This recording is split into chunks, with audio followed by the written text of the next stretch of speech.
Hola, mi familia. So the last video I made yesterday, or I think it was yesterday. Last video I made a while back started to cover cognitive dissonance.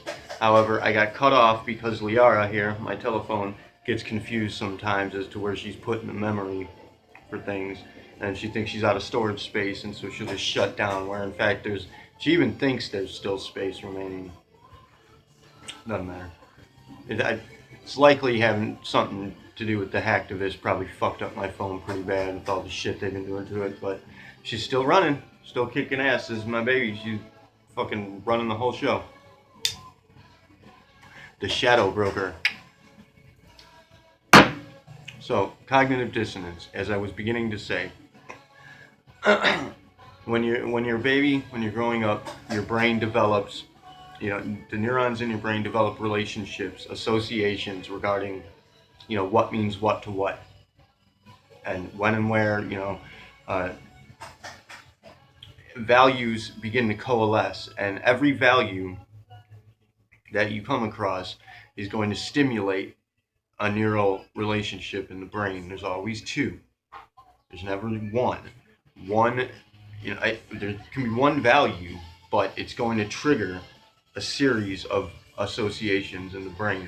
There's always going to be two neurons firing. It's like a binary system.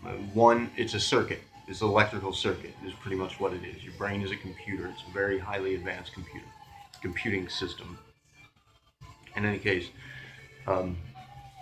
your brain could be considered a real quantum computer.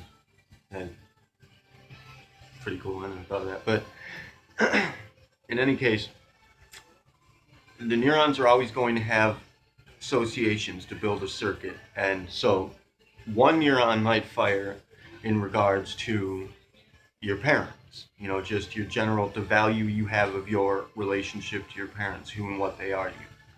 Then there's going to be another neuron firing in regards to your requirements, your necessities, your needs for survival, your subsistence factor. So pretty much food, shelter, but basically food, nourishment, and love, of course, but just basically nourishment and family, parents, mom, dad, usually probably leaning towards mom, except for, context sensitive situations wherein the mom's not really being a mom, which we see a lot nowadays. We see a lot of kids raising kids nowadays. Is becoming an epidemic. Things are getting out of hand there. That's one of the catalysts we need to be dealing with. But, oh, by the way, before I go on, our new friend, Demi, Anti-Ordinary is her channel, anti-ordinary is the name of her YouTube channel, and she's fucking incredibly hilarious and just awesome and super intelligent, just a fantastic lady. So check her out. She's going to be collaborating with us. We're going to host a kind of a debate between the two of us regarding actual real theism, not religious worship, but considerations toward the God concept and the division complex. Anyway, to get back, you're going to have those two neurons firing. Nourishment, family. That those two are going to be associated, and they're going to form after so long, and especially when you're younger, for various reasons. Like, your brain is smaller, so the neurons are firing faster. And time is literally moving faster in your brain, so you're developing relationship patterns faster. And, obviously it's a nuance. You're new to the world. You're in an abstract environment, so your brain's going to be working extra hard to accumulate data and to put together facts because it doesn't know what it's doing at the moment. Like, it's out of place. So for various reasons, your brain's going to be developing long-term relationships a lot faster. And that's one of the reasons why way back when, like 10 years ago or so, they used to say that your brain was hardwired at a certain age and you could no longer form new connections and no longer change your mind. Old dogs can't learn new tricks. But that's bullshit. It's just that when you're younger, your brain forms relationships faster and more readily. So it's a lot more, and especially because of cognitive dissonance, later on in life it becomes more difficult to form new relationships and associations. So because it became more difficult, the scientific community went ahead and labeled it impossible because they're lazy. But but no, you can learn new things all the time. You can change your mind anytime you want to, and in fact, you can push your brain to move faster. That's one of the things that I aim to teach you, that I am teaching some of you already now, that even some of you are actually starting to pick up on and get a hang of. And congratulations to you guys. I'm really happy for you, the ones that are having fun with that. You guys have given me feedback in that regard, and I'm very happy that you're getting it. And hopefully you're going to start promoting that, showing other people what you can do with it, But right now we'll speak to this topic. Um, you have that your brain develops a long-term relationship, a lasting relationship in regards to nourishment and family, parents, and food. And so for your brain, to its consideration, that means that your parents are necessary for your survival. And of course they are at that point. But later on, they're no longer necessary for your survival. And when you get in romantic relationships, your brain's going to associate the person that you're with, your partner, as in the same way as a parent figure. It's actually going to connect the two because they're providing you with a certain degree of love and nourishment, something that you believe you require, something you feel is necessary for you. So you'll start to develop lasting relationships there too in the brain, and they're going to associate with the same configurations. So that's why when you lose a partner, you break up with them, even if you're not interested in them anymore, you're going to get that separation anxiety because your brain believes that you have lost something that you require to survive. And it actually goes ahead, your brain will jump ahead and put you in panic mode. And it will cause that's what the separation anxiety is. It puts you in a panic mode. And at times you can even get to the point where you feel like you can't breathe at all, like you're actually dying. You'll get actual physical pain from it because your brain starts to not shut down, but kind of begin to shut down certain functions because it believes that you're dying. It believes that you've lost your fucking oxygen source. And that happens when you lose your parents. That's why babies fucking freak out when their parents are gone. That's likely the reason why animals lose their shit when people leave, and that they freak out when you come back. And they also have shorter reset cycles in the brain, animals, so they kind of tend to forget things, like they lose track of things. And then when you come back home from the store, you went there like 5 minutes, your dog thinks you've been gone forever because they don't remember when you left. But it's another topic in any case.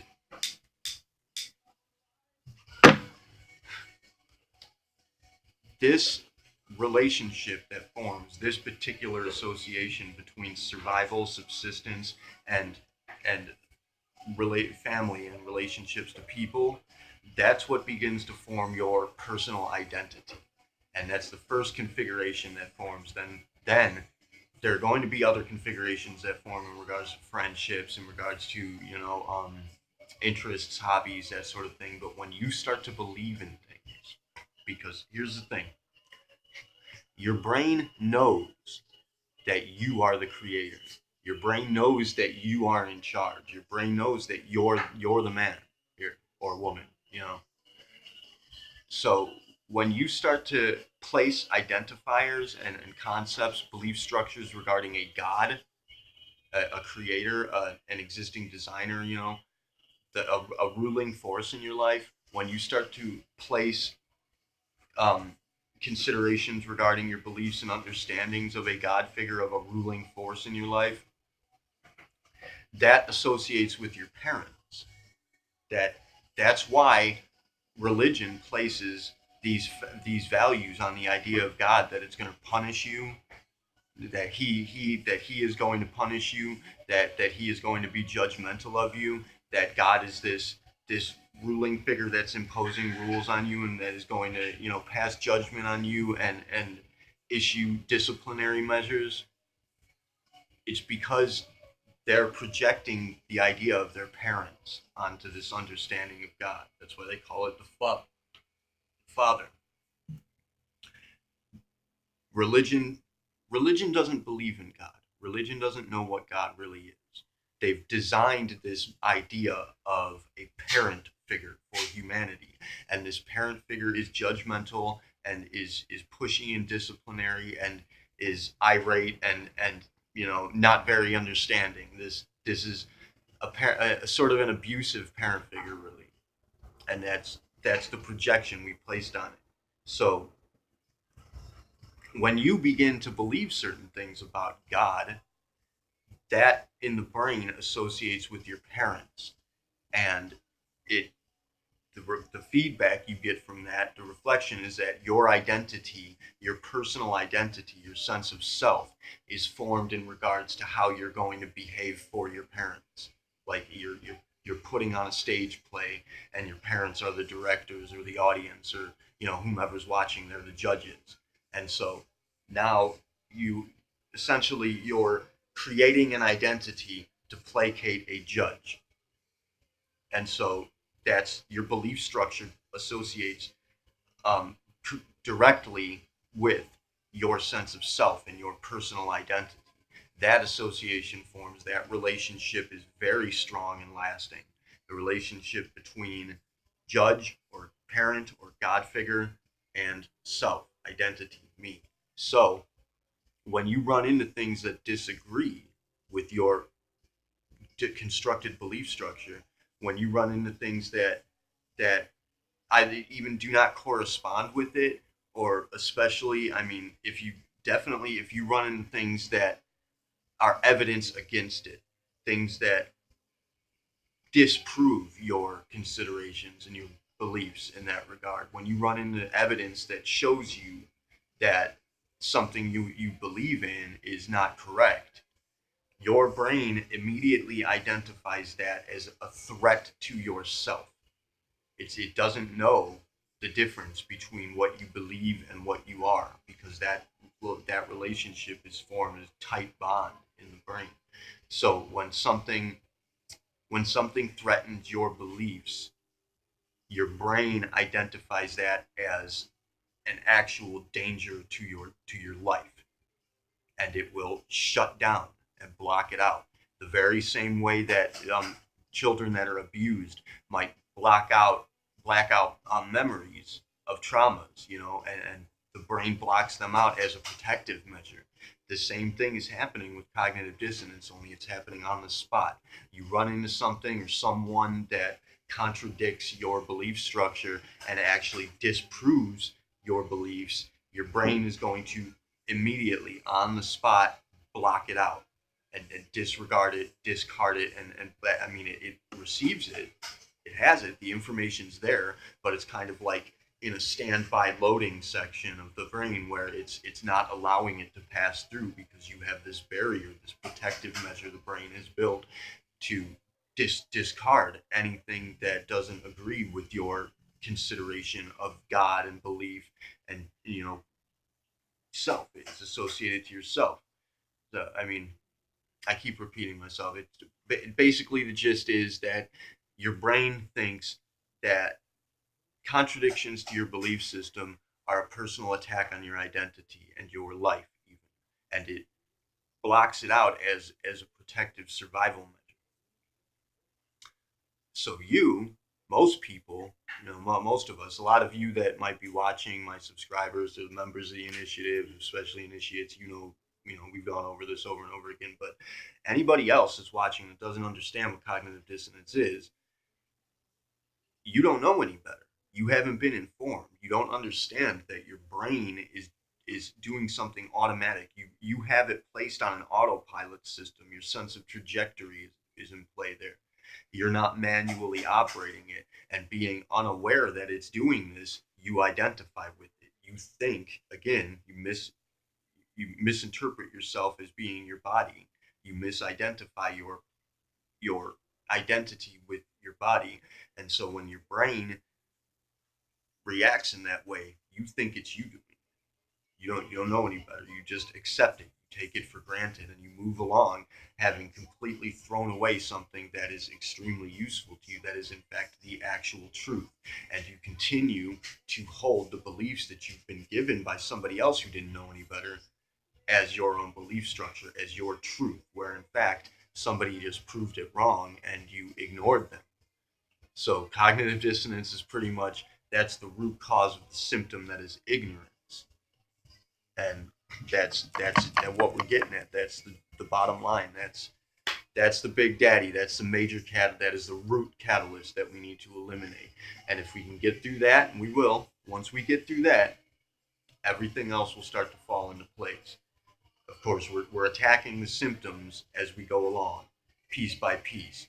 We're getting at the major catalysts as best we can, but until we eliminate that cognitive dissonance, it's going to be slow going and extremely difficult. But, we're up to the challenge. My people and me, the directive, the initiative, especially the imperative, are ready to rock and roll. Things are going to start to get shaken up pretty soon. We're going to start hitting it pretty heavy. So stay tuned, get involved, comment, tell me what you think of this, please. If you learned anything, or if you have anything to add, if you know anything, if you like it, like it. If you dislike it, dislike it. Subscribe so that I look more like a legitimate fucking channel here, and we can get things going. Make me look good, and keep watching, keep going. We're gonna get heated here. So, Kila Salai, Terry Uniciari, Namaste.